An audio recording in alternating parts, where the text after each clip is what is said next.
നാട്ടിൽ നല്ല മഴയല്ലേ. മഴക്കാലത്ത് നമുക്ക് നല്ല ചൂട് ഷവായി നമുക്ക് ഹോട്ടലിൽ പോവാതെ നമുക്ക് വീട്ടിൽ തന്നെ ഉണ്ടാക്കിയാലോ.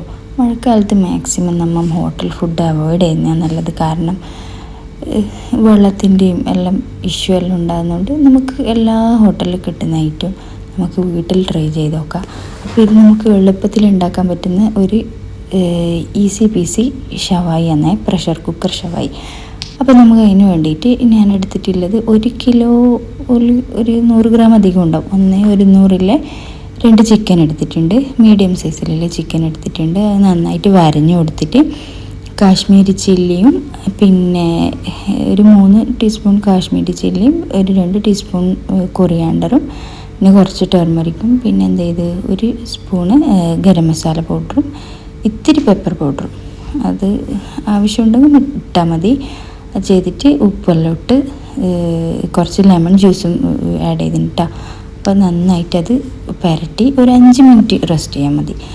അപ്പോൾ അതേ ടൈമിൽ ഞാൻ എന്ത് ചെയ്ത് ഒരു വലിയൊരു പാത്രം എടുത്ത് അതിലേക്ക് ഒരു 3 മീഡിയം സൈസിലുള്ള സവാള വഴറ്റി പിന്നെ അതൊന്ന് വഴണ്ട് വന്ന ശേഷം ഞാൻ എന്ത് ചെയ്ത് ജിഞ്ചർ ഗാർലിക്ക് പിന്നെ അതിൽ ഗ്രീൻ ചില്ലിയും കൂടി പേസ്റ്റാക്കി അരച്ചത് ഒരു ക്രഷ് ചെയ്താൽ മതി.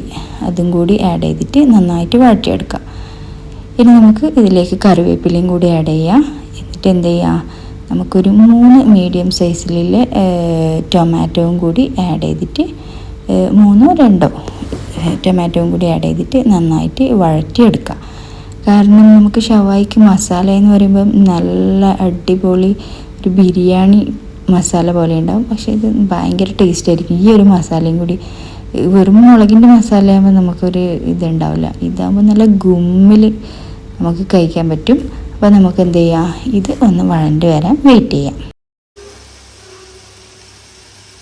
അതേ ടൈമിൽ ഞാൻ എന്ത് ചെയ്തു, പ്രഷർ കുക്കറിലേക്ക് കുറച്ച് വെള്ളം ഒഴിച്ചെടുത്ത് കുറച്ച് മതിയാവും. ഒരു 1/2 ഗ്ലാസ് വെള്ളം ഒഴിച്ചെടുത്ത് ഇതിൽ നിന്ന് ഒരു ചിക്കൻ എടുത്ത് നമുക്കൊന്ന് വേവിച്ചെടുക്കാം. 2-നെ ഇടാം, 2 അടി കൂടും.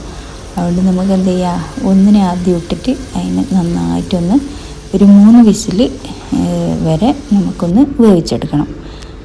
അതേസമയം തന്നെ എന്താവും, അത് ആ 3 വിസിലാകുമ്പോഴത്തേക്ക് നമുക്ക് എന്ത് ചെയ്യും, ഒരു വലിയൊരു തവ എടുത്തിട്ട് നമുക്ക് കുറച്ച് എണ്ണ ചൂടാക്കുക. ഒരു ഇത്തിരി മതിയാവും. അപ്പോൾ നമ്മുടെ ചിക്കൻ നന്നായിട്ട് വെന്ത് വന്നിട്ടുണ്ട്. അപ്പം നമുക്കതിനൊരു ക്രിസ്പിനെസ് വേണ്ട. അതിൻ്റെ പുറത്ത് നമുക്കിങ്ങനെ ഹോട്ടലിലെല്ലാം കിട്ടുമ്പോൾ നല്ല മുരിഞ്ഞിട്ടെല്ലാം ഉണ്ടാകും. അപ്പം നമുക്ക് എന്ത് ചെയ്യുക, ഒരു ഇത്തിരി എണ്ണയിലേക്ക് നമുക്ക് ഈ ചിക്കൻ ഇട്ടിട്ട് ഒന്ന് തിരിച്ചും മറിച്ചിട്ടിട്ട് ഒന്നൊരു ഷാലോ ഫ്രൈ ചെയ്തെടുക്കാം.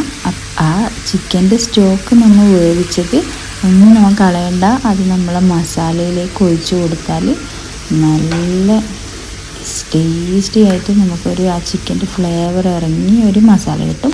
അപ്പോൾ നമുക്ക് രണ്ടാമത്തെ ചിക്കനും ഇതുപോലെ വേവിച്ചെടുക്കാം.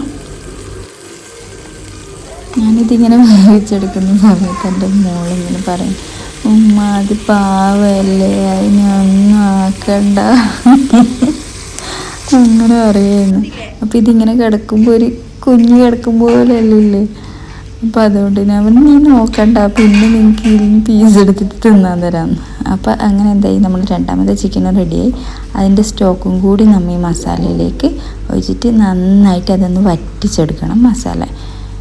അപ്പോൾ നമുക്ക് എന്ത് ചെയ്യാം, ചിക്കൻ്റെ വെള്ളവും കൂടി ഇറങ്ങിയിട്ടാണ് അതിൽ അത്ര വെള്ളമായത്. അത് പൊടിക്കാനൊന്നുമില്ല, അത് നമുക്ക് വറ്റിച്ചെടുക്കാവുന്നേ ഉള്ളൂ. ഇത് വറ്റിച്ചെടുക്കുമ്പോൾ തന്നെ നമ്മൾ സവാളയും തക്കാളിയും എല്ലാം ഒന്ന് വെന്ത് വരികയും ചെയ്യും. അപ്പോൾ നമുക്ക് എന്ത് ചെയ്യാം, രണ്ടാമത്തെ ചിക്കനും കൂടി ഒന്ന് ഒരു ഷാലോ ഫ്രൈ ചെയ്തിട്ട് എടുക്കാം. അതിൻ്റെ പുറം ഭാഗമെല്ലാം നല്ല മുരിഞ്ഞ് കിട്ടാം. അപ്പോൾ നമുക്ക് എന്ത് ചെയ്യാം, നമ്മൾ ഈ മസാലക്കൂട്ടിലേക്ക് മല്ലിയിലയും കൂടി ആഡ് ചെയ്തിട്ട് നന്നായിട്ട് വറ്റിച്ചെടുക്കാം.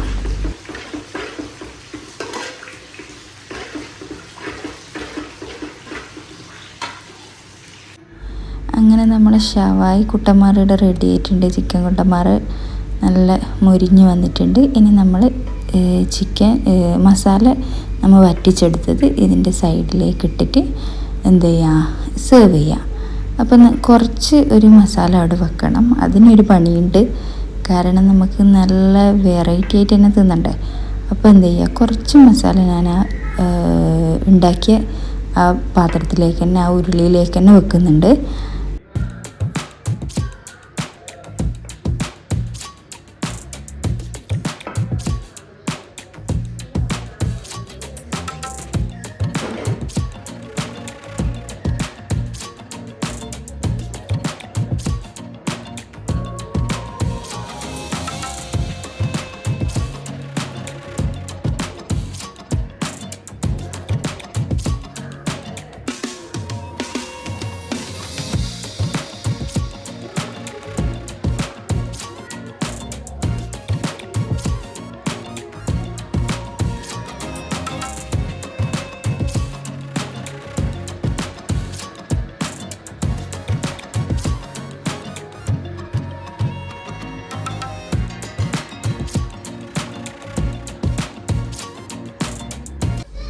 പിന്നെ എന്ത് ചെയ്ത് നല്ല വീറ്റ് പൊറോട്ടയാണ് കേട്ടോ ഇത്. നല്ല വീറ്റ് പൊറോട്ട ചുട്ടെടുത്ത് നേരെ നമുക്ക് ഈ മസാലയിലേക്കിട്ട് ഒന്ന് പെരട്ടി അങ്ങ് എടുത്തു കഴിഞ്ഞാൽ നല്ല പെരട്ടിയ പൊറോട്ടയായി.